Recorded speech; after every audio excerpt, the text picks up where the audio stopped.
Shannon Sharp, good morning. How are you doing? Good morning, Jenny. How you doing? Good. Oh, Ron is something, isn't he? Yeah, there you go. On Twitter last night, he even upstaged Belichick and Cam and Mac. So I want to congratulate LeBron James. He wins the social media championship. What do you Does that count? He ain't do Does that nothing. mean he's 5-6 in the finals? No, your day coming. I want you to have Okay. that same. Didn't he tell you to have that same energy, Daddy? I'm scared. Okay. Yeah, well, he's motivated by a few of you guys, one in particular on that desk. And here is why. A panel of 10 NBA execs and scouts voted for who is the best player heading into the season. And guys, LeBron didn't receive a single vote. Giannis and KD ended up splitting all votes with 5 apiece. So, as Skip pointed out, LeBron was quick to respond on Twitter saying, quote, "Thank you," as if I didn't need more to fuel me. Hashtag washed, followed by the crown emoji. Shannon, he's not happy. Are you surprised he didn't get a vote? I am surprised, Skip. Last year, this time, after the championship, LeBron had just come off a championship finals in which he averaged 30, 12, and 9, 59% field goal shooting, 41% from three. And what do I tell you about sports, Skip? It's all about updating your resume. And he was in the process of updating that resume because what he did in those finals wasn't going to have a bearing on what he was going to do this season. And he was in the MVP discussion. A lot of people had him at the break, Skip, had him leading the MVP race. And then on one Saturday, Solomon Hill dove for a loose ball, and we know what happened after that. Yep. So LeBron is in the process of updating his resume. Giannis, we saw what he did, Skip. We saw the playoff run that he had. We saw the finals run that he had. 35, 13, 6 assists. We saw what Kevin Durant did for 2 rounds. He played phenomenal. So this is what LeBron is forced to do. I am surprised. I believe, Skip, had he not been injured, had he not gone out in the first round, because, Skip, those execs saw LeBron go out in the first round, something that he had never done, and he didn't look like himself. And so they're thinking like a lot of people are. Hold on. The guy's going to be 37. He is heading into year 19. 2 of the last 3 years, he had an injury that kept him out at least 20 games. Kevin Durant looks better than he did before he had the Achilles injury, if you can imagine that. And Giannis seemed to have figured it out. They brought in Holiday, another defender, and Chris Middleton's the closer, and Giannis does what Giannis does because they space the floor really well. Okay, I can see it, Skip. I can see it. Like I said, it's all about updating your resume. And LeBron James is no different. But I can tell you what, I promise you're going to update his resume. I promise you. Now, we're going to have this. I want to take a vote going into next season. And let's see how many votes he gets. Really?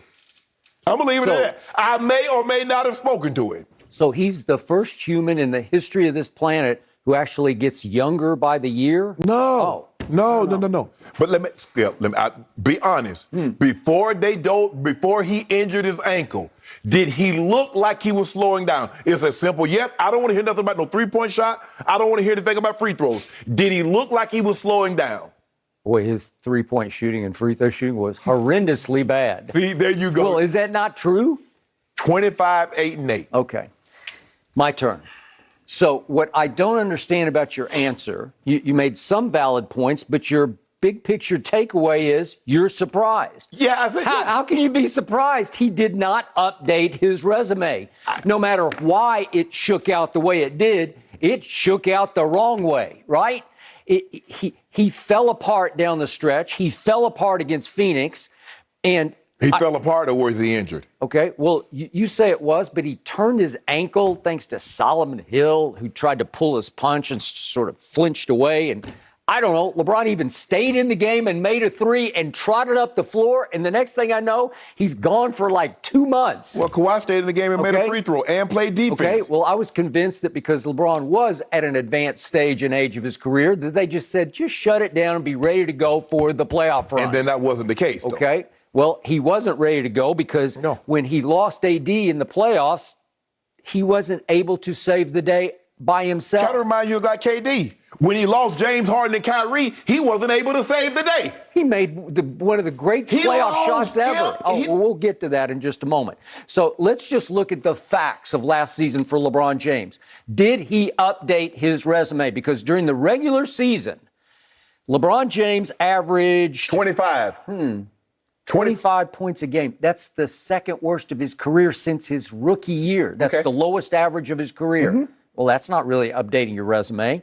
His rebounds were 7.7, which is average for him in his career. But his assists fell from 10.2 the year before when he led the league in assists all the way down to 7.8. That's a plummet right there. But let me ask you a question. So we're not going to mention the fact that Dennis Schroeder assists went up to a career high. Okay. So you're not going to mention that?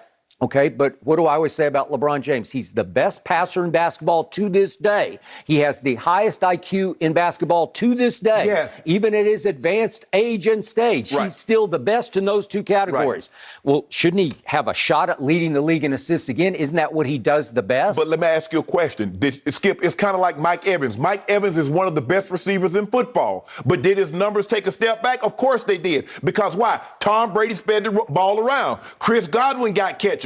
Other people got catches. So now we're comparing LeBron James to Mike Evans? No, that's not what I'm doing. I'm saying someone else had the ball in their hand and they had a career high in assists. Okay. But you won't mention that. So what happened statistically to LeBron last year? His three-point attempts went sky high. They went to a career high 6.3 a game. Am I right? Okay. Why was that? Because he's no longer chasing Michael B. Jordan, as I said, his first year when he missed the playoffs in L.A., he's chasing Kareem Abdul-Jabbar's all-time point-scoring record. No. I remember you used to say he chasing Michael Jordan. Well, that was over a long time ago. That's done. Can I ask you, I just want to know one more thing, Skip. Well, wait a second. Career high 6.3 threes a game, yes, right? Yes. And he did make 37%, which for him was actually pretty good of his three-point shots.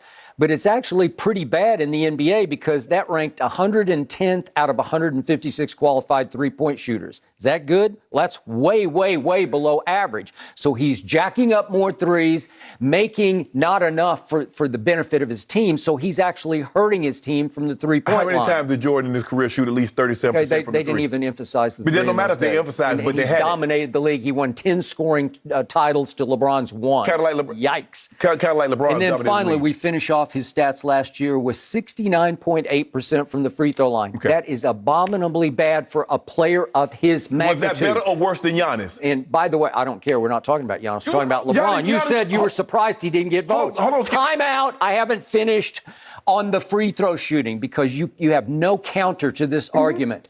That was the third straight year he's been under 70%, and that's the fourth in 5 years he's under 70%. And that 69.8 ranked 96th of 110 qualified free throw shooters. That is so bad that the blind witnesses have to sweep that under the thickest shag carpet that you can find hide that stat. See, this is what you did. I give you a prime example of what you did. You said Tom Brady had the most air distance. That means the ball traveled, but he had the lowest completion percentage. But you didn't sweep that up under the rug. You said he was throwing the ball deep, but that doesn't take away from Tom Brady's greatness. Okay, but you said he was washed up. You said you saw a decline in his arm talent, and I said, he's throwing the ball farther than anybody in the league. But he had a high incompletion percentage. Well, obviously, if you go bombs away, it's going to be harder and harder. Did it hurt the team? That's what they do. So what LeBron did hurt the team. So him shooting 37% hurt the team. Well, when you're jacking 6.3 a game, it's not enough. And most players who are shooting that many threes are making 40%. Skip. It's a big drop. All I'm saying is that I'm surprised, given LeBron's resume. But like I said, he needs to update it. He was in the process of it. But I just asked you a question. One of the guys that got 5 of the votes, was his three-point percentage or his free throw percentage better than LeBron's? Thank you for bringing that up. How did Giannis get 5 out of the other 10 votes? How did he get them? I have no idea. Because he beat the guy that you said is the best. Really? Yes. I'm going to get to that in a moment, but I don't want to leave your man LeBron James before we finish off his updated resume in the playoffs. So here comes Phoenix, and here comes LeBron, and there goes AD, because if we go to Game 4, AD managed to play 19 minutes, and then you know what happened. Right. He got hurt, and that was really the end of the Lakers, because LeBron is no longer able to solo star them past Phoenix in the first round of the playoffs, because they lost Game 4 by 8. We go to Game 5, which was at Phoenix, and there's no AD at all, and they lose by 30 points at Phoenix. Okay. And what happened with 5:44 left? I think we have this video. LeBron just decided that he was finished, so he got up from the bench and said, I don't want to associate with this mess anymore. I'm going to the locker room with 5:44 left. Is that leadership? That sends a message. I can't stand this mess. I'm out. That's not what that means. That's not what that means. You said that day, you said it was a bad look. It was a bad look, but that doesn't mean that's what it means, because this is what I don't understand with you. When Tom Brady yells, that's leadership. Somebody else does that, they're being a malcontent. They're being disgruntled. You can't have it both ways, Okay, Skip. Tom Brady is the runaway